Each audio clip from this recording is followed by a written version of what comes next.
I'm Nick White. I'm the knowledge lawyer for the pensions team here at Travers Smith. Welcome to our podcast summary of the latest issue of What's Happening in Pensions, or WHIP. This is our regular update on pensions legal developments. This time I'm joined by pensions partner Niamh Hamlin to give you a brief outline of some key recent developments. There's much more detail in the briefing itself. You can find it on our website if you're not already there. Just Google Travers Smith Pensions. Niamh, I'll let you start. Thanks, Nick. So we mentioned last time that the pensions dashboards programme had been delayed. There are unspecified technical issues with the dashboards ecosystem, and the original staging programme was cancelled. We now have a bit more information about what will happen instead. So regulations are going to prescribe a connection deadline of 31st of October 2026 for all in-scope schemes, but guidance, which we haven't yet seen, is going to specify earlier expected connection dates. So the guidance won't be mandatory, but under the legislation, trustees will need to have regard to it. In the meantime, PASA, the Pensions Administration Standards Association, has published guidance about the value data that schemes are going to have to supply. So schemes are still being urged to continue their preparations despite the delays, and we're updating our website article that gives practical tips to trustees on what they can do in order to be prepared. A High Court case has considered the implications of amending benefit provisions of a contracted out DB pension scheme between 1997 and 2016 without having obtained written confirmation from the scheme actuary. The benefits would still satisfy the reference scheme contracting out test, which the law required. The judge ruled that such amendments, whether adverse to members or favourable, would be ineffective. There's the possibility of a further hearing and of an appeal, and the legislation expressly gives the government power to make regulations to declare such ineffective amendments valid retrospectively. So watch this space. Parliament's Work and Pension Select Committee has published a report on pension schemes with liability-driven investments, or LDI. The most eye-catching recommendation was that the government and the pensions regulator should halt work on the already delayed DB funding and investment regulations and code of practice until the impact has been fully assessed. The committee's concerns here are that the proposals will lead to herding by schemes into the same investments with implications for economic stability.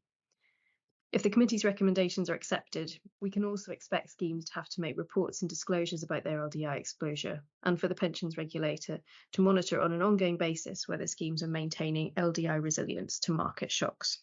The pensions regulator has refreshed its guidance on how trustees can protect their scheme from sponsoring employer distress. There isn't much new content, but there are some areas where an update was needed. For example, to include information about restructuring plans and moratoriums, which are new options for distressed companies introduced under the Corporate Insolvency and Governance Act 2020.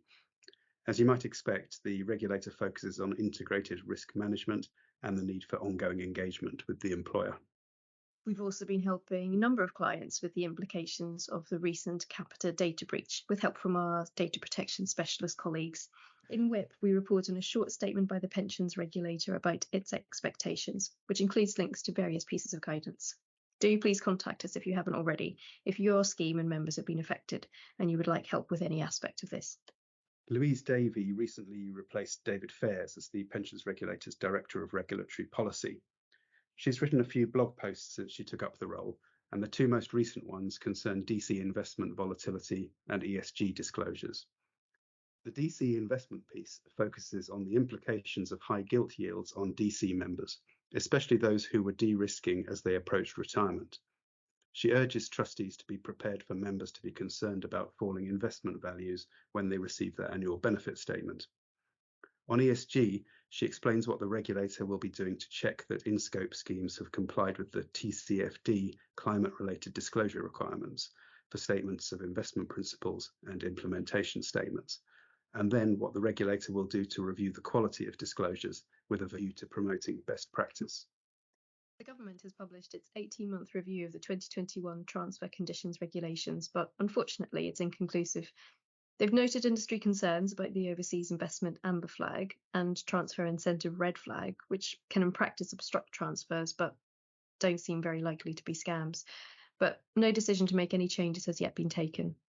There's going to be further work here with the industry and the pensions regulator, but no timescale has been indicated yet. And finally, in other news, we note proposals for revisions to the UK Corporate Governance Code. and we report on the passing of the controversial, though not quite as controversial as it was originally, retained EU Law Revocation and Reform Bill. If you'd like any more information on anything in WHIP, please get in touch with your usual Travers Smith contact, or you can email pensions@traverssmith.com.